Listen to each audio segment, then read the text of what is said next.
Welcome back to a little bit of calm and crazy. Today I have my very last Christmas wreath to share with you this season. I'm sad about that, but I love how this wreath turned out. I think it is so cute, and it is inspired by a sweet subscriber named Julie.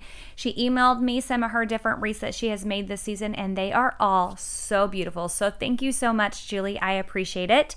If you're new to my channel and you haven't yet subscribed, make sure that you hit that subscribe button and give this video a big thumbs up. I would love to hear what you're most excited about this Christmas season, so leave that for me in the comments below, and let's go ahead and jump right on into the wreath. So this is the larger wire wreath form from the Dollar Tree. I grabbed 6 rolls of mesh, 3 white and 3 red. For each section on the wire ring, you will need a roll of mesh. So whatever color you choose, just make sure you have a roll for each section. I grabbed this cute little reindeer sign and a reindeer hat, and you will also need to use pipe cleaner in order to secure the mesh onto the ring. So I created this card. It's a 5x6 just piece of cardboard that I use in order to cut my ribbon or my mesh a lot faster, and I just like to roll up my mesh. Now you can do this in sections depending on what kind of scissors you have. If you have really sharp scissors like that I do, then you can roll it all up and cut it at one time. Otherwise, you might want to cut it up in 2 or 3 different sections.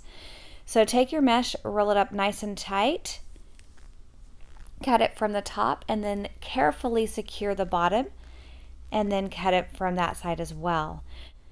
For me, I find that the easiest way to do this is to work kind of in an assembly line. So I like to cut all of my mesh to begin with, and then once I have all of my mesh cut up, all 6 rolls of it, and that's when I start assembling my bundles.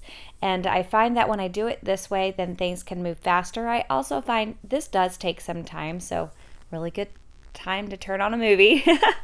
But you don't have to do it all at one time.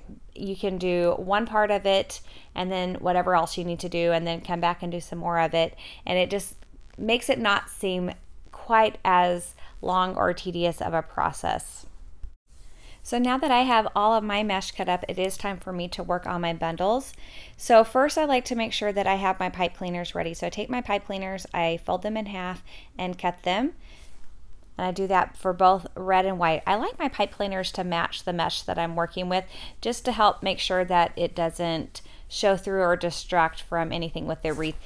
I don't know if it would really matter, because at the end you'll see that the wreath is pretty tight, and so you don't even notice the pipe cleaners. I just think that I prefer it. So here you see that I'm rolling up my mesh, and once I have 3 of them rolled up, I take a pipe cleaner, I just wrap it around, and I twisty tie it in order to secure it. Now every mesh is a little bit different, and so you can do it where you add in different colors in each bundle, but for this particular wreath I just want to go ahead and just keep every bundle the same color. So I'm going to work with all of my red, and then I will do the same thing when I get to my white. And for each one, you're just going to roll up 3. For every section of the wreath, you need a total of 10 bundles. So for this wreath specifically, I will be using 60 bundles, so 30 of the red as well as 30 of the white. Now, the thing about the mesh is it's not going to be perfect, and you're going to have to be okay with that. It's one of those things that as you go along, you're wondering if this is going to work, if it's going to look good. Are your rolls okay? Are your bundles okay? Some ends are looser, some ends are tighter. Trust me, it all comes together in the end, and it's okay. As you can see, I have parts that hang out, parts that look frayed.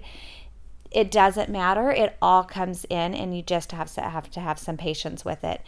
So finish rolling everything up first. Like I said, assembly line is the best way to do this. So get all of your bundles all rolled up, and then once you have your huge pile of bundles, then you can start assembling your wreath.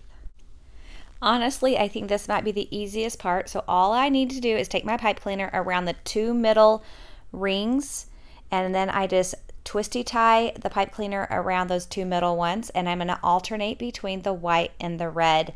Again, you will need to do 10 bundles per section, so you're going to do 5 of the white and 5 of the red in each of the sections, and you're just going to keep going. It will look questionable at times. Don't worry about it. like I said, at the end, it all comes together and it just looks great. So just keep adding onto those 2 middle rings, sandwich tie, twisty tie around with those pipe cleaners, and work all the way around while you listen to Christmas music or watch your movie or whatever it is that you are doing. And then we'll move on to the next part. So once I've added my bundles all the way around, all 60 of them, now I'm taking and pushing the pipe cleaners down to make sure none of them are poking up and getting stuck on anything, getting stuck on the mesh or anything like that. So now it is time to put the rest of the wreath together.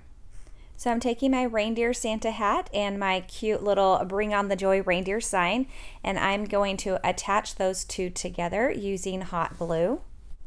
I add hot glue to the front as well as to the back to make sure that it's nice and secure. And then I'm going to add hot glue onto the bottom of the sign itself and then the hat, because those are the places that will make contact in with the wreath. So I add hot glue on in order for it to stay on the wreath. And I look at it and I think, oh, this is so cute. I love it. But now it's time for me to add to it. So I go ahead and I grab what I have plenty of, which are Dollar Tree plastic bags, and I carefully loosen up the hat from the sign that I had already hot glued, and I then am stuffing the bags inside the hat to give it a fuller look. And I just love what this has done for the sign. It turned out so cute. I couldn't be happier. Well, now that I had that done, it was time for me to go back in and close it up using my good old trusty hot glue. So I added hot glue back in underneath the hat to secure it to the sign. But I also needed to go into the back and give some extra securing. So the white part's not attached to the red, so I added hot glue there in order to help that along. But I also felt like the hat was heavier now. So to fix that, I added hot glue up higher onto the hat in order to secure it higher onto the mesh, and it was the perfect solution, and my hat was not flopping around anymore. I love how this wreath turned out, but I would like to know what you think, so leave that for me in the comments below. Don't forget, if you haven't hit that subscribe button, make sure that you hit that subscribe button and give this video a big thumbs up. And if you want to be notified every time so you don't miss any of my videos, hit that notification bell, and I will catch you in the next one. Bye!